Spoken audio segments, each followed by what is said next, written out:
여러분 안녕하십니까? 반갑습니다. 오늘은 68쪽의 제9강 해제와 취소의 차이점이에요. 자, 해제와 취소, 요거는 공통점과 차이점이 있죠. 그리고 우리 1차 총칙 공부하실 때 많이 하셨을 거예요, 여러분. 자, 그러면 우리 공통점은 뭘까요? 공통점. 자, 공통점은 첫 번째 형성권이죠. 그리고 뭐요? 단독행위. 일방적 의사표시로 법률, 관계, 발생, 변경, 소멸을 가져오는 권리로서 권리적인 측면만 있고 의무적인 것은 없습니다. 그리고 제척기간 몇 년이요? 10년. 제척기간 10년. 자, 공통점은 뭐예요? 소급표가 있죠. 따라서 계약을 해제해도 계약을 취소해도 소급하에 처음부터 무효가 되는 겁니다. 그 다음에 공통점 또 뭐가 있을까요? 공통점. 거기 68쪽에 보시면 차이점이 소개가 되고 있죠? 차이점.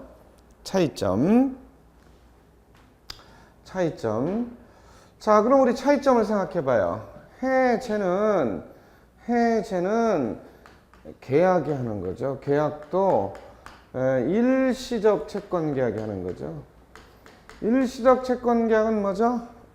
매매, 증여, 교환, 도급, 현상, 광고, 화해 계약이 하는 거예요. 취소는 모든 법률행위 다 하는 겁니다. 모든 법률행위 다 하는 거니까 계속적 계약이든 일시적 채권 계약이든 다 하는 것일 뿐만 아니라 단독행위나 합동행위 등의 법률행위에서도 취소할 수 있다는 거예요. 언제? 사기, 강박, 착오, 제한 능력이 있을 때. 그럼 여기는 언제요? 채무 불이행으로 인한 법정 해제죠. 그리고 사전에 당사자 간에 약정이 있는 약정 해제, 이런 데 할 수 있죠.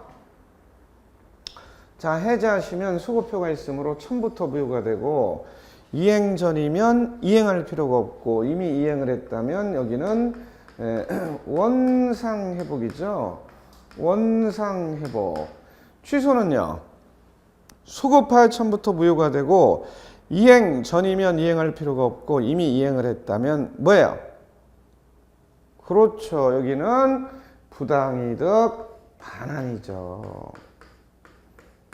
부당이득 반환의 문제가 발생하는 거죠. 그리고 여기 원상회복에 대해서는 동시이행의 항변권을 행사할 수 있습니다. 동시이행의 항변권으로 해결합니다. 원상회복 안 해줄 때죠, 물론. 그러면 부당이득 반환은요, 동일한 법률 관계나 동일한 사실 관계에 대해서는 동시행의 항변권도 행사할 수 있고 유치권도 행사할 수 있는 겁니다. 왜? 동시행의 항변권, 유치권은, 동시행의 항변권과 유치권은 서로 배척하는 것이 아니라 병존하는 것이죠. 함께 성립할 수 있는 것이죠. 그래서 원상회복 안 해줄 때는 유치권을 행사하지 못하고 동시행항변권이지만, 부당이득 반환을 안 해줄 때는 유치권, 동시행항변권 두 가지를 다 행사할 수 있다. 이렇게 확인하시고요. 그 다음에 551조에 보시면 계약의 해제나 해지는 손해배상의 청구에 영향을 미치지 아니한다에 따라서 채무불이행으로 인한 법정 해제는 손해배상을 청구할 수 있는 겁니다. 그러나 취소에 대해서는 손해배상 청구권 규정이 별도로 없는 겁니다, 여러분. 그것이 68쪽에 나와 있어요. 나와 있습니다. 자, 그러면요, 여기 공통점은 제척기간 10년, 그런데 여기 법률행위 계약한 날로부터 취소는 10년 내 행사해야 됩니다. 그것이 차이점입니다. 자, 그 다음에 우리 68쪽의 중간 부분에 괄호 2번 보시면 해제권의 발생, 그리고 요 법정 해제권의 발생이 나와 있어요. 법정 해제권의 발생은 채무불이행이에요, 여러분. 채무불이행입니다, 여러분. 채무불이행이에요. 채무불이행. 자, 갑이라는 사람이 있는데 여기 땅을, 토지를 소유하고 있어요. 매수인을과 매매 계약을 해서 계약금은 주셨는데 중도금서부터는 지급하지 않습니다. 그러면 우리는 그거를 갖다가 법률 용어로 뭐라고 그래요? 채무불이행 이렇게 부르죠. 자, 친구가 돈 빌려갔는데 약속한 날 돈을 안 갚아요. 그것도 채무불이행이죠. 자, 그러면요, 채무불이행이 있으면 이때 법률의 규정에 따르는 겁니다. 법률의 규정에 따라서 이행을 먼저 최고하셔야 돼. 따라서 왜 약속한 날 중도금 잔금을 지급하지 않습니까? 몇 년, 몇 월, 며칠까지 앞으로 2주 이내에 지급하지 않으면 계약을 해제하고 손해배상을 청구하겠습니다. 부득이 법적 조치를 강구하겠습니다 하고 내용 증명을 먼저 보내야 돼. 그래도 안 줘. 그러면 그때 법률의 규정에 따라 계약을 해제할 수 있죠. 법률의 규정을 줄여서 뭐라고 하는데? 법정. 그래서 법정 해제입니다. 법정 해제는 당사자 간의 약정 합의가 없어도 채무불이행이 있으면 이행을 최고하고 법률의 규정에 따라 해제할 수 있다. 이렇게 보시기 바랍니다.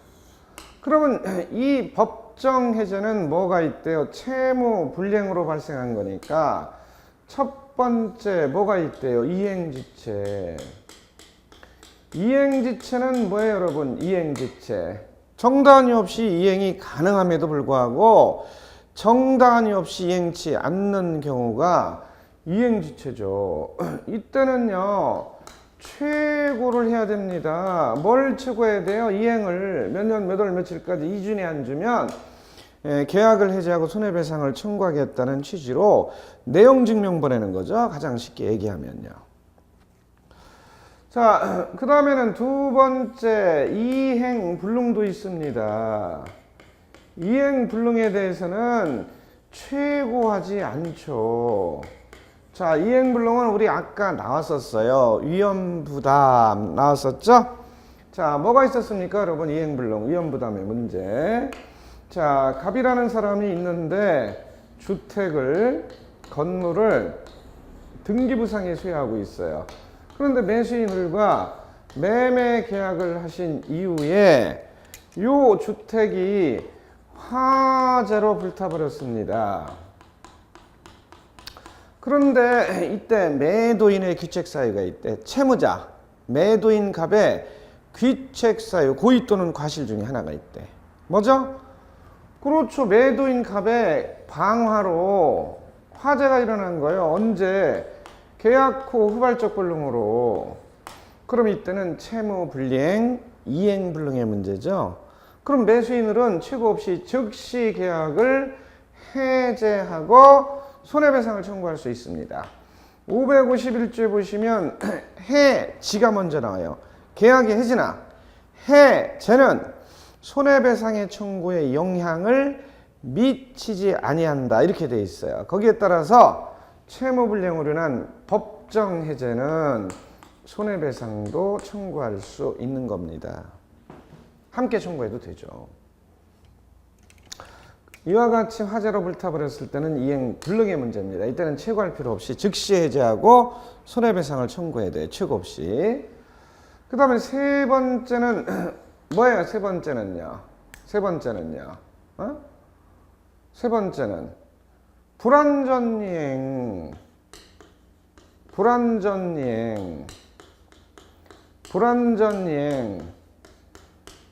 우리 책에 다 나오죠? 어디에 나와요? 어디? 자, 어디에 나오냐 하면은, 자, 어디에 나오느냐면은, 70쪽의 맨 끝에 박스 안에도 나오죠? 불완전이행. 자, 불완전이행 가장 쉽게 이해를 해봐요. 여기서 우리가 많은 내용을 아는 것보다는 간단하게 목차와 키워드를 잡고 한두 줄 써주는 습관 길러라고 그랬습니다. 이걸 어떻게 다 암기합니까? 책에 있는 걸. 자, 그러면요. 갑이라는 사람이 있는데 이름이 뭐예요? 이천석 아저씨. 아니, 우리 친구도 있는데 저도 시골 출신인데 이름을 천석이 만석이라고 졌잖아요. 왜 졌죠? 농사 많이 지라고, 부자들하고. 그래 어떻게 했어요? 이분이 농사를 많이 져요. 이분 댁에 가시면 창고가 더 많아요. 주택보다. 창고가 서너 개 있어요. 그럼 여기에 쌀이 가득 있어요. 약 1000가마 있다고. 그런데 여기 식품 회사가 근처에 농공단지로 이사 왔는데 이 식품 회사는 쌀을 주원료로 하는 회사예요. 그래서 최근에 수입산 쌀이 너무 안 좋으니까 또 인근에 여기 이천석 씨가 쌀을 많이 가지고 있고 아주 쌀의 품질이 좋다는 겁니다. 이 식품 회사에서 주원료로 하는데 적합한 쌀이래요. 그래서 어떻게 했어요? 전량 구매하기로 했습니다. 그래서 약 900가마를 갖다가 매매 계약하기로 했어요. 그런데 이 900가마를 갖다가 계약을 한 이후에 어떻게 했어요? 검사를 해봤잖아요. 해보니까 약 100가마가 품질이 안 좋아요. 자, 우리 어렸을 때는 여기 악기바리쌀이 제일로 품질이 좋았거든요. 기름이 짜르르 흐르고. 자, 여러분들은 잘 모를 테지만 우리 어렸을 때는 통일벼 있었어요. 안남미 이런 것도 있었고. 그거는 안남미 같은 건 바람 불면 날라가. 에? 동남아에서 수입한 쌀. 우리 쌀을 모자랄 때가 있었다고. 옛날에 수입할 때가. 그런데 100가마 중에 900가마 중에 100가마가 통일벼 섞였대요. 그럼 우리는 이걸 뭐라 그래? 불완전이행. 그러면 이때 추안이 뭐야? 완전이행. 완전이행이 가능하냐? 즉 여기 창고 하나에 100가마 악기바리쌀이 재고가 있다. 그럼 완전이행 추안이 가능한 거지. 그럼 뭐부터 해야 돼? 최고 몇 년 몇 월 며칠까지 2주 이내 일주일 이내에 요거 바꿔주시오. 그렇지 않으면 계약을 해제하겠소 하고 추안 완전이행이 가능한 불완전이행에 대해서는 뭐 먼저 하라? 최고 먼저 해야지. 바꿔달라고. 쉽게 얘기해서. 그러나 품종이 단종이 됐고 현재 창고에 재고도 없어요. 그럼 뭐라고 그래? 추안 완전이행이 불가능한 불완전이행이다. 그럼 이때는 뭐 할 필요 없이, 그렇죠, 최고할 필요 없이 즉시 계약을 해제하고 손해배상을 청구할 수 있죠. 이런 것을 우리는 불완전이행이다 이렇게 말씀하시죠. 그 다음에 70쪽의 맨 끝에 보시면 4번 채권자 지체입니다. 이거는 수령 지체와 같은 얘기로 보시면 돼요. 일단. 그리고 이거는 위험부담 예외 538조 거기 소개가 된 거예요. 매수인의 수령 지체 중 채권자 지체는 발생됐을 때 중도금 지급날 계속해서 미루고 잔금 지급날 계속해서 미루다가 화재가 안 했을 때는 수령지체입니다. 왜? 빨리 등기필증 인강 가져가라고 했으니까. 미리 준다고 했으니까. 그러면 이행지체가 아니라 수령지체가 돼버려요. 그러면 이러한 경우에는 뭐 없이 여기는 최고가 없지만 이러한 경우에는 수령을 빨리 하라고 뭐 먼저 해야 돼? 최고 먼저 하시고 계약을 해제하셔야 됩니다. 71쪽에 보시면 사정 변경에 의한 해제권의 발생 나와 있죠? 자, 사정 변경은 민법 2조 총칙 시간에 공부하신 거잖아. 신의 성실의 원칙의 파생 원칙 아닙니까? 사정 변경은 뭐 그렇지 계속적 계약인 해지 여기에 가하게 고려가 됐고 일시적 채권 계약인 해지가 아니라 해제는 전통적으로 뭐야? 그렇지 가하게 고려를 안 했다는 겁니다. 그래서 판례도 인정을 안 했다는 거예요. 해제에 대해서는 사정 변경을 이유로 해제하는 것. 그런데 최근에 인정하는 판례가 나왔습니다. 인정하는 판례가. 자, 우리 잊으신 분을 위해서 우리 지난 시간에 설명해 드렸지만 간단하게 확인을 합니다, 여러분. 자, 여기 갑이 지자체입니다. 그런데 지자체 소유의 땅을 갖고 있습니다. 지자체 소유에. 그런데 이 땅이 국토의 계획 및 이용에 관한 법률상 허가 대상 토지예요. 그런데 허가 구역 지정을 해제버렸어요. 그랬더니 을이라는 사람이 지자체 땅을 매입, 매수, 매매 계약을 한다는 겁니다. 왜 매입, 매수, 매매 계약을 하는 거예요? 그렇죠. 건물을 여기다가 신축을 해가지고 식당을 운영하신다는 거예요. 식당을 운영하신다는 거예요. 건물을 건축해서. 그래서 이 땅을 매입, 매수했어요. 그런데 계약 후 문제가 생겼어요. 예? 건축법상의 제한, 법령상의 제한, 녹지상의 제한으로 말미암아 건축 허가가 안 나는 땅임이 판명됐대.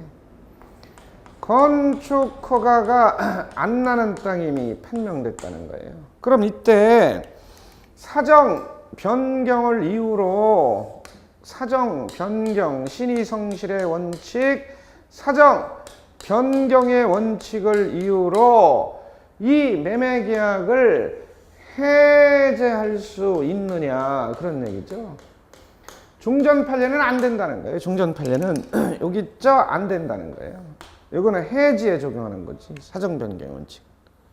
종전 판례는 안 된다는 거예요. 그러나 최근 판례는 된다는 거예요. 가능성이 있다는 거예요. 언제? 요건을 갖추면. 그러면 요건은 뭐예요? 당사자 간에 귀책 사유가 없어야지. 당사자 간에. 그리고 현저한 사정 변경이 있어야지. 이건 당사자 간 귀책 사유 없는 거예요. 현저한 사정 변경 있는 거예요. 지금. 건물을 건축하고 식당을 운영해서 이 땅을 잘 살려보려고 했는데 현재 건축허가 안 나오니까 사정 변경이 있는 거라고요. 그런데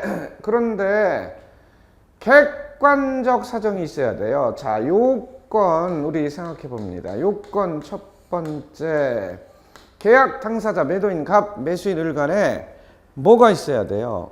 현저한 사정 변경이 있어야 돼. 지금 현저한 사정 변경에 해당합니다. 네? 왜? 건물을 건축해서 식당을 운영하려고 했는데 건축허가 안 나잖아요. 현저한 사정 변경이죠. 그 다음에 두 번째는 매도인 갑 매수인 을 당사자 간에 귀책 사유 고의과실이 없어야 돼요. 이 그림에서는 당사자 간에 귀책 사유 고의과실이 없어요. 현저한 사정변이 있어야 되고 귀책사유 없어야 되고 그 다음에 객관적 사정이 있어야 됩니다. 이 세 가지 요건을 갖추면 해제할 수 있다는 겁니다. 객관적 요건을 갖추고 있어야 돼. 그러면 객관적 요건을 갖추고 있어야 되는데 아니 건물을 신축해서 식당을 운영하려고 토지를 매수한다는 분이 관청에 가셔가지고 건축 허가가 나느냐 안 나느냐 한 번도 알아보지 아니한 것은 객관적 요건이 아니라 주관적 요건에 해당한다는 거예요. 따라서 결론은 요건을 갖추지 않고 있으므로 결국 해제할 수 없다 이런 판례입니다. 그러나 이거는 왜 세무를 쳤느냐? 이 요건을 갖추고 있다면 해제가 가능하다. 사정 변경을 이유로 하고 종전 판례와는 달리 판례가 변경됐다. 요거 확인하시라는 거예요. 요거를 자의적 해석으로 다르게 해석해서 무조건 해제가 안 된다. 네? 사정 변경이 고려가 안 된다. 이렇게 하면 틀린다는 거예요. 자, 그 다음에는 6번째 부수적 채무의 불이행이죠. 6번째 부수적 채무의 불이행이에요. 자, 부수적 채무의 불이행은 종된 채무의 불이행이에요. 그럼 여기까지는 뭐예요? 주된 채무의 불이행이지. 주된 채무의 불이행. 주된 채무의 불이행. 요거는요, 종된 채무의 불이행이에요. 종된 채무의 불이행. 그럼 뭐야? 그렇지. 매매 계약을 할 때 마루를 수리해 주기로 했고, 마루를 놔주기로 했고, 담장을 수리해 주기로 했고, 아니면 임야, 야사를 매매하는데 분묘를 이장해 주기로 했고, 아니면 귀중품 동산을 사는데 설명서, 보증서를 주기로 했는데 그걸 안 줘. 아니면 담장을 수리해 주기로 했는데 수리를 안 해줘요. 아니면요. 임야의 경우 분묘를 이장하기로 하고 계약했는데 이장을 안 해줘요. 그럼 그거는 해제할 수 없다는 거예요. 학설이든 판례든 공통적으로 해제할 수 없고 손해배상을 청구하셔야 돼. 그래서 부수적 채무의 불이행은 해제하지 못한다. 진로 대표적인 건 뭐야? 관리비 세금 공과금을 연체했을 때, 관리비 세금 공과금을 연체한 것은 부수적 채무의 불이행으로서 계약을 해제할 수 없다는 겁니다. 해제권이 발생이 안 된다는 겁니다. 그래서 채무불이행이란 법정 해제로 물었을 때는요, 요거 6가지를 필수적으로 설명해 줘야 됩니다. 그 내용이 71쪽까지 너무 정확하게 설명이 돼 있어요. 많아요. 그리고 73쪽에는 이행불능 이렇게 돼 있어요. 그래서 간단하게 설명을 해준 거예요. 74쪽에 보시면 동그라미 6번 부수적 채무의 불이행 관련 판례가 많이 나오죠. 그걸 다 할 수는 없지만 내 취향에 맞는 판례, 내 코드에 맞는 판례 이런 것을 한두 가지는 숙지했다가 한두 가지 써주면 고득점도 가능합니다. 법정 해제와 관련해서 시험 문제 나왔을 때 이미 기출 문제가 출제가 됐어요. 자, 그것이 75쪽에 요점 정리가 되어 있습니다. 그러면 76쪽에 보시면 괄호 3번 해제권의 행사 나와 있어요. 해제권 행사든 취소권 행사든 단독행위 형성권이니까 일방적 의사표시로 법률관계 발생 변경 소멸을 가져오는 권리니까 일방적 의사표시로 하시죠. 따라서 상대방의 동의 승낙을 요하지 않는 겁니다. 해제할 때 상대방의 동의 승낙을 요하는 거냐? 그렇지 않습니다. 일방적 의사표시로 법률 관계 발생 변경 소멸을 가져오는 거죠. 그걸 우리 뭐라고 하시죠? 단독행위 형성권.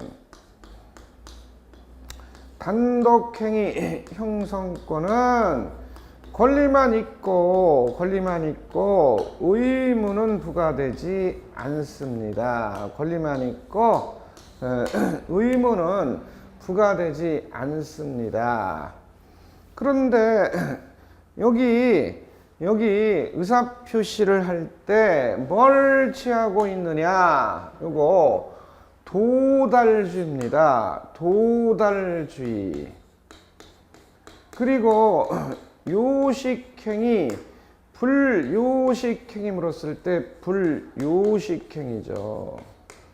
따라서 내용증명이냐 편지냐 구두냐 관계없어요. 도달만 되면 법률효과가 발생하는 겁니다. 구두든 서면이든 해제나 해제할 때는 관계가 없다는 거예요. 그걸 우리는 뭐라고 그래요? 불요식행위다. 이렇게는 붙이죠? 불요식행위다. 자, 그 다음에 76쪽의 맨 끝에 보시면 해제권의 불가분성이 소개가 되고 있어요. 해제권의 불가분성이 소개가 되고 있어요. 이번에는 불가분성을 가지고 생각해 봅니다. 자, 가분성 하면 나눌 수 있다 그런 뜻이죠. 근데 아닐 불자가 앞에 붙으면요 나눌 수 없다. 언제? 해제권을 행사하거나 해지권을 행사할 때 해제나 해지는 나눌 수 없다는 거예요. 나눌 수 없다. 해제권을 행사할 때, 즉 해제할 때나 해지할 때. 그런데 이게 두 가지로 나누죠. 불가분성은 해제권 행사의 불가분성, 해제권 소멸의 불가분성 두 가지로 나눕니다. 해제권 행사의 불가분성과 해제권 소멸의 불가분성 두 가지로 나눕니다. 두 가지로 나눠. 나눕니다. 두 가지로. 자, 그럼 우리 간단히 한번 확인해 봅니다. 간단히. 자, 갑이라는 사람이 있는데 여기 X빌딩을 등기부상에 소유하고 있습니다. 그런데 이 빌딩이 시가 100억대가 넘어요. 시가 100억대가 넘어요. 그런데 이걸 팔려고 내놨어요. 그런데 A, B, C가 100억대가 없어요. 그래서 각각 30억 내를 가지고 공동으로 지금 매입하려고 그래요. 따라서 공동으로 매매 계약을 100억에 하고 계약금 10억을 공동 매수인 ABC가 매도인 갑에게 지급한 상태입니다. 그런데 동업자 ABC, 친구 ABC 간에 분쟁이 야기가 된 거예요, 여러분. 분쟁이 야기가 돼서 중도금 40억이 약속한 날 넘어오질 않아요. 계약금 10억은 넘어왔는데. 그리고 앞으로 분쟁이 야기가 돼서 동업자 ABC가 공동매수인 ABC가 소송이 돼서 잔금도 안 넘을 것 같아요. 그러면 계약을 해제할 수 있죠. 그런데 계약에 해제, 행사를 할 때는 불가분성이 적용된다는 거죠. 따라서 전원으로부터 전원에 대해서 일일이 다 하라는 겁니다. 해제할 때는. 따라서 ABC 전원에게 일일이 다 해줘야 해제가 된다는 거예요. 여기도 두 사람 이상 있을 수 있잖아요. 공유자, 매도인 쪽에서도. 자, 이번에는 해제권 소멸의 불가분성이에요. 소멸은 뭐야? 그렇지, A에게 해제권을 포기하겠다 해서 해제권이 소멸된다면 나머지 B씨에 대해서도 자동적으로 포기가 돼서 소멸이 된다는 거예요. 따라서 해제권 소멸도 1인이 포기가 돼서 소멸이 되면 나머지 전원이 포기가 돼서 소멸이 된다는 거예요. 그리고 이것은 반드시 동시성을 요구하는 거냐? 그건 아니죠. 반드시 동시성을 요구하지 않는다는 거예요. 그건 뭐예요? 이분은 내일 하고 이분은 오늘 하고 이분은 며칠 있다 해도 상관은 없다. 그런 뜻이죠, 여러분. 자, 그리고 이거는 임의규정입니다. 역시 임의규정이라는 얘기가 뭐였었죠? 자, 우리 첫째 시간에도 얘기해 드렸어요. 대부분의 계약법은 임의규정이라는 거. 임의규정이 뭐예요? 법령 중에, 법조문 중에 선량한 풍속, 기타 사회질서에 관계가 없으므로 당사자가 특약 등으로 그 법규의 적용을 배제할 수 있고 다른 특약을 하면 유효가 되지. 따라서 547조 불가분성은 매도인 갑족이 너를 대표로 하고 한 사람만 하자, 한 사람 하지 말자, 좋아 합의하면 거기에 따르는 겁니다. 그걸 뭐라고 한대 여러분? 임의규정, 임의규정, 임의규정, 임의규정. 그래서 547조 76쪽 맨 끝에 나와 있어요. 거기 547조 나오죠? 거기 한번 확인해 봅니다, 여러분. 자, 76쪽의 맨 끝에 540조 해제권의 불가분성. 1항 당사자 일방 또는 쌍방이 수인인 경우에는 계약의 해제는 그 전원으로부터 또는 전원에 대하여 해야 한다. 여기 있죠? 그 다음 2항 전항이호의 해제 권리가 당사자 1인에 대해 소멸한 때. 왜 소멸해? 포기했으니까. 포기로 생각하세요. 포기에 소멸한 때는 다른 당사자에 대해서도 소멸한다는 거예요. 전원이 포기가 된다는 거예요. 안다스탠, 모른다스탠. 안다스탠이죠? 자, 이 불가분성이 법원직 공무원 시험 이런 데는 자주 나왔었어요, 전에. 그래서 우리 불가분성을 법조문을 통해서 간단히 확인을 해봤습니다. 자, 여기 괄호 4번 보시면 해제 효가 나와 있어요. 거기다 별 표시 주시고, 효과는 뭐 효과, 결과. 해제하면 어떻게 되느냐? 소급효가 있으므로 처음부터 무효가 되고 이행 전이면 이행할 필요가 없고 이미 이행을 했다면 원상회복에 문제가 발생하는데 공통적으로 소급효가 있는데 소급효를 적용하면 제3자도 무조건 무효가 되는 거예요. 따라서 548조에 보시면 해제 소급효는 제3자의 권리를 해하지 아니한다에 따라서 해제 소급효는 제3자에 대해서는 제3자를 보호하기 위해서 제한을 하고 있다. 이렇게 하시기 바랍니다. 자, 거기 77쪽의 중간 부분에 박스 네모 안에 548조가 소개가 되고 있어요. 그거 한번 읽어봅니다. 해제 효과 원상회복. 1항 당사자 일방이 계약을 해제한 때는 각 당사자는 그 상대방에 대하여 원상회복 의무가 있다. 그러나 제3자의 권리를 해하지 못한다. 이게 뭐예요? 제3자의 권리를 하지 못한다는 건 소급효를 제한하라는 거예요. 제3자에 대해서는 안 된다는 거예요. 소급효. 2항 전항이후 반환할 금전에는 그 받은 날로부터 이자를 가야 한다. 받은 날은 당일이죠. 만약에 이길 다음 날 그러면 틀리는 겁니다. 해제한 날 그래도 틀리는 거지. 예? 언제야? 받은 날 당일부터 이자를 가래요. 그 받은 날 대신에 다음 날 이길 해제한 날 그럼 원인도모로 까닭도모로 틀리는 분이 있습니다. 자, 그럼 우리 해제 휴가 간단히 파악하기로 합니다. 해제 휴가. 이번에는 548조 해제 휴가입니다. 그리고 해제 휴가는 제3자의 권리를 해야지 못한다. 이겁니다, 여러분. 자, 여기 갑이라는 사람이 있는데 여기 X빌딩을 등기부상에 소유하고 있어요. 그래서 이 빌딩을 매수인을과 매매 계약을 해서 잔금 치르고 소유권 이전 등기가 경료가 된 겁니다. 소유권 이전 등기가. 그럼 갑과 을 사이에 매매 계약을 한 시점은 1월이에요. 그리고 매수인 을의 명의로 잔금 했고 소유권 이전 등기가 격려된 시점은 2월이에요. 그런데 매수인들이 또다시 제3자인 병에게 매매 계약을 했어요.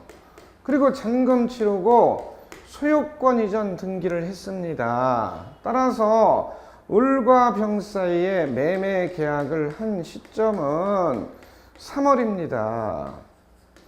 그리고 소유권 이전 등기가 격려된 시점 병의 명의로요. 그거는 4월이에요. 4월. 그거는 4월이에요. 아니 그런데 갑과 을 사이의 분쟁이 야기가 됐다는 겁니다. 갑과 을 사이의 분쟁이 야기가 됐다는 거예요. 어떤 분쟁이요? 잔금 요거를 갖다가 매수인들이 매도인 갑에게 줄 때 잔금이 1억짜리 수표예요. 그런데 이 수표가 부도 처리가 됐어요.